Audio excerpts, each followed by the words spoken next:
আপনারা মহিলা ভাই নাচছেন কেন? কতটুকু সাহসের চিন্তা করতে আপনাদের মা বোনদের পুরো ফেরত নেই নাকি? পড়তে ছেড়ে দিয়ে মাফি ঝুলতে হবে? আমার একটু দাঁড়ায় আছে পিছনে ছোটা, এটা বন্ধ করেন। আজকে অন্তত এই বদবাদা কথা কিংবা একটু হুঙ্কার জঙ্কার, তারপরে একটু বদবাদা আলোচনা শুনবেন, মাহফিলে আসছেন, এই চিন্তা থেকে বের হয়ে আসা বিবেকের বন্ধ দরজাগুলোকে একটু খুইলা কয়েকটা কথা শুনে আল্লাহ পাক দিন কেন পাঠাইছে, এই দিন কি মসজিদের মধ্যে আর মাদ্রাসার মধ্যে পড়ে থাকবে? রমাদান আসলে মাঝে মাঝে দুইটা রোজা রাখলাম, কোরবানির ঈদ আসলো একটা গরু জবাই করলাম, বড় গরু, আমি অনেক টাকাওয়ালা, এটা দেখানোর জন্য বড় একটা গরু জবাই করলাম, আরো কিছু টাকা হইলে হজ করে চলে আসলাম। আমার মানুষ হাজি বললো এই প্যাকেজ, এই যে প্যাকেজিং ইসলাম, 20-25 বছর পর্যন্ত যা মন চায় তা করো, তারপরে বিয়ে করো, সংসারের চিন্তা করো, পেরেশানি বাইরে গেছে, হালাল হারামের চিন্তা নাই, সুদ খাও ঘুষ খাও, যেমনি বড় টাকা কামাও। এরপরে কিছুদিন পরে গিয়ে টাকা পয়সা এখন যেহেতু হয়েছে, এখন একটু মানুষকে দেখাইতে হবে আমি দিনের সাথে আছি, আমি খুব বড় দানবীর, আমি এই সেই। মসজিদে কিছু টাকা মাইরা দাও, হুজুরদেরকে দাও, হুজুররা তোমার এমনি জান্নাত পর্যন্ত পৌঁছায় দিবে। এই দিন, এটা দিন। আপনারা যখন এই দিন বুঝছেন, তখন ডাকাতরা আপনাদের পকেট কাটার জন্য, আপনাদের এই গলা কাটার জন্য জায়গায় জায়গায় আপনাদেরকে হামলা করার জন্য তৈরি হয়ে আছে। এই দিনটা আসলে এই জন্য আসে নাই যে আমরা এটাকে একটা জায়গায় ফেলে রাখবো। দিন আসলে কমপ্লিট কোড অফ লাইফ, পূর্ণাঙ্গ জীবন ব্যবস্থা। আজকে একটু ব্যতিক্রম কথা বলি, কারণ এই যে রাষ্ট্রের যত সমস্যা দেখতেছেন না, এই সমস্যাগুলোর মূলে হলো ইসলামী শরিয়া না থাকা। এই সমস্যাগুলোর মেইন প্রবলেম হলো রাষ্ট্রের কোরআন সুন্নাহ অনুযায়ী রাষ্ট্র কাঠামো তৈরি না হোক। আপনি যতই চেঞ্জ করেন, চিল্লায়া পাল্লায়া ফাড়া গেছেন, হাসিনা প্রথম হোক, এই হোক সেই হোক, আপনি নতুন করে বসাইছেন, এখন কংগ্রেস স্বরাষ্ট্র উপদেষ্টার পদক্ষেপ হোক, এই হোক সেই হোক, আপনি চিল্লাইতেই থাকবেন। আপনার বাপ দাদাও চিল্লায়া মরছে, আপনিও চিল্লায়া মরবেন, শান্তি আর পাবেন না। শান্তি মুক্তি কামিয়াবির জন্য কোরআনের পথে ফিরে আসতে হবে। এটা গদবাদা কথা নয়, এটা আপনাকে বুঝতে হবে আগে যে আল্লাহ পাক ভালো জানে সমাজে, রাষ্ট্রে, পৃথিবীতে কিভাবে সৃষ্টি করছেন কে? বলেন না, সৃষ্টি করছেন কে? তাই স্রষ্টা যে, সেই তো জানে যে তার সৃষ্টি কিভাবে ভালো থাকবে। স্রষ্টা যে, সেই কি ভালো জানে তার সৃষ্টি কিভাবে ভালো থাকবে। তো আমরা তো ভালো নাই। আমরা তো 4 দিন আগে, 7 মাস আগে যে কারণে আন্দোলন করছি সরকারের বিরুদ্ধে, একই কারণ তো এখন বিদ্যমান। 4 দিন আগে রূপর শর্মা ইস্যুতে হাসিনা গভর্নমেন্ট ক্ষমতায় থাকছে। আপনারা মহিলা ভাই নাচছেন কেন? কতটুকু সাহসের চিন্তা করতে আপনাদের মা বোনদের পুরো ফেরত নেই নাকি? পড়তে ছেড়ে দিয়ে মাফি ঝুলতে হবে? আমার একটু দাঁড়ায় আছে পর্দা ছাড়া সবকিছু ছেড়ে দিয়া পুরুষদের মাঝখানে ঢুকে গিয়া মাহফিল করতে হবে। এই মাহফিলের বদনাম হবে, এটা ইসলাম শরীয়তে হারাম হবে। এটা এখনো যে মহিলারা দাঁড়ায় আছে এখানে, এদেরকে লাঠি দিয়ে সরান। আশ্চর্য কথা।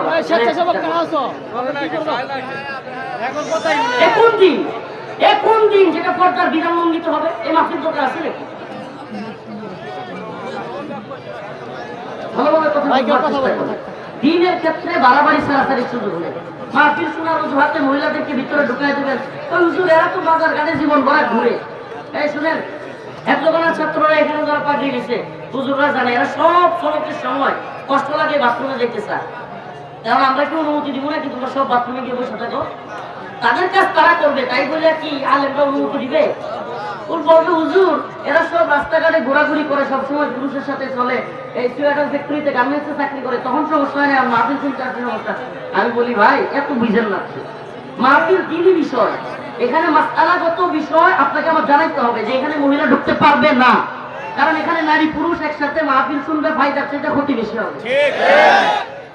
যৌনাচার, অবাধ যৌনাচারের সুযোগ করে দিলাম, আপনি ওই অবাধে যে সুযোগটা করে দিচ্ছেন এটা হালাল না, এটা বৈধ না। গার্মেন্টস সেক্টরে চাকরি করা মেয়ে ছেলে একসাথে, এটা বৈধ না। অবশ্যই তাকে আলাদা চাকরি করতে হবে। আমি চাকরির বিরোধিতা করতেছি না, কিন্তু আপনাকে করতে হবে আলাদা। ভালোভাবে বুঝলেন? আর না হলে পরকীয়াতে জড়াবে, সংসার ভাঙবে, হাঙ্গামা হবে, একটার পর একটা নারী কেলেঙ্কারি হবে, চলতেই থাকবে, সমাধান পাবেন না। আপনি সমাধান খুঁজে পাবেনই না। আমি কারাগারে ছিলাম, আমার এসে মাস্টাররা জিজ্ঞেস করতেছে হুজুর এই শুরু করছে, আমি কিন্তু বয়ান ছেড়ে দেবো, আমার সময় একেবারে কম বাবা। আমি বলছি গদবাদা আলোচনার জন্য বসি নাই। রাষ্ট্রের এই পরিস্থিতিতে জনগণ হাহুতাশ করতেছে সব দিকে, নিরাপত্তাহীনতা, এই সেই, এখানে ডাকাতি, ওখানে চুরি, এখানে দর্শিতা হচ্ছে। আর যেখানে খুদ ওমর রাদিয়াল্লাহু আনহু বলতেন যে আমার খলিফতের সময়ে ফুরাত নদীর তীরে একটা কুত্তাও যদি না খায় মারা যায়, আমি ওমর আল্লাহর কাছে কি জবাব দিব? আজকে রাষ্ট্রে আমাদের মা বোনের দূষিত হচ্ছে, হিসাবে তো এগুলো প্রত্যেকটার বেতন বন্ধ করে দেওয়া উচিত। কিসের উপদেষ্টা, কিসের সেনাবাহিনী, কিসের পুলিশ যদি রাষ্ট্রের নিরাপত্তা দিতে ব্যর্থ হয়, তোমার টাকা দিয়া, আমার টাকা দিয়া চাকরির বেতন নেওয়া বন্ধ, বইয়ের গহনা কেনা বন্ধ। সেটা এটা নাই কেন? কোরআন সুন্নাহ নাই, ইসলামী শরিয়াহ নাই, এই বদবাদা কথা চলতে থাকবে। আপনার এই কালকে জনকণ্ঠের মধ্যে একটা নিউজ দেখলাম, অনেক ভালো লাগছে। মেয়েরা, ভার্সিটির মেয়েরা, আপনার নটরডেম বা ইডেন কোন একটা কলেজের, আমার খেয়াল আসতেছে না, জনকণ্ঠে আমি নিউজটা দেখছি, ওরা পর্যন্ত বলতেছে আমরা কোরআনী শাসনে যদি কেউ দর্শন করে বা কোনো ইফতিজিং করে, কোরআনী শাসনে ইসলামী শরিয়াহ অনুযায়ী শাসন করে। সুবহানাল্লাহ বলেন। আমরা আপনাদেরকে বলি, এদের নিরাপত্তা আমাদের দেখা হয়ে গেছে। এই আন্দোলন খেলা চলতেই থাকবে, আন্দোলনের দরকার নাই, খেলা সরাসরি হবে। যদি কোনোটা চুরি করে এটা ধরে হাত কেটে দেবে, যদি কোনোটা ডাকাতি করে উল্টা দিক থেকে হাত পা কেটে দেবে। যদি এই আদেশ দেওয়ার কারণে মামলা খাইতে হয়, আমরা মামলা খাইতে প্রস্তুত। কারণ রাষ্ট্রের নিরাপত্তা দিতে তোমরা ব্যর্থ হলে মব বইলা চিল্লাইলে কাজ হবে না। এখন রাষ্ট্রকে নতুন ফর্মুলা দিচ্ছে, আমরা নির্বাচিত সরকার আসার আগে, সেনাপ্রধান বলছে নির্বাচিত সরকার আসার আগে আমরা হার্ডলাইনে যাব না, আমি আমার সেনাবাহিনীকে বলবো সংযত থাকতে। তার মানে কি? তার মানে ভারতও চায় নির্বাচন, আপনিও চান নির্বাচন, অমুক দলও চায় নির্বাচন, সব তো মিলে যাচ্ছে।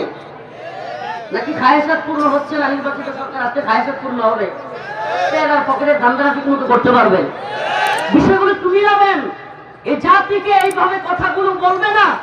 আল্লাহ মাফ করো, আল্লাহ মাফ করো। আমাদেরকে বলতে হচ্ছে আজকে এ জাতির নিরাপত্তা নেই। এ জাতি 4 দিন আগে হাজার হাজার মানুষ জীবন দিয়েছে। আজকেও পরিস্থিতি এমন হয়েছে যে এখন এই সরকারের বিরুদ্ধে আন্দোলন করতে হবে। আন্দোলন খেলা কত চলবে? আমাদের যুবকেরা কত জীবন দিবে? এই জীবন দিতে দিতে, হে যুবক, তোমাদেরকে বলে যায়, এই জীবন দিতে দিতে জীবন দেওয়ার খেলা শেষ হবে না, কিন্তু শান্তি, মুক্তি, কামিয়াবি কোনো কিছু হবে না। একমাত্র কোরআনী শাসন ব্যতীত, ইসলামী শরিয়াহ ব্যতীত কোনোভাবেই তুমি শান্তি, মুক্তি, কামিয়াবি পাবে না। চ্যালেঞ্জ করলাম, আফগানে একটা নারী হেঁটে যাবে, চ্যালেঞ্জ করলাম, আফগানে একটা নারী হেঁটে যাবে, ধর্ষণ করার দুঃসাহস চিন্তাও করবে না। কারণ আপাদমস্তক দেখে যাবে, রাষ্ট্রের নিরাপত্তা আছে, বিচার ব্যবস্থা আছে। এই রাষ্ট্রে না আছে বিচার ব্যবস্থা, না আছে পর্দা, না আছে শৃঙ্খলা, কোনোটাই তো নাই। আপনি বলেন কিভাবে আসবে এগুলো? এই আসমানের উপরের আর জমিনের নিচের আলোচনা, কবরের, হাসরের, এগুলো তো করবো, এগুলোর ভয় আপনাদেরকে দেখাবো, এটা দরকার।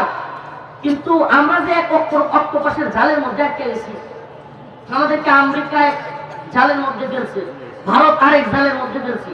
এই জাল থেকে তো আপনি বুঝতেছেন না। আপনার ঘরের সামনে কেন ডাকাতি হয়, এটা আন্তর্জাতিক চক্রান্ত, আপনি বুঝবেন না।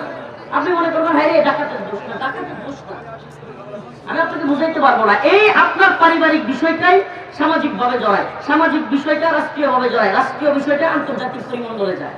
প্রত্যেকটা এটা একটা অক্টোপাসের জাল, পুরো পৃথিবী। এটা বর্তমানে ইংরেজিতে এটাকে বলে যে গ্লোবালাইজ দুনিয়া, এখন একেবারে এক গ্রাম। কেমন এটা?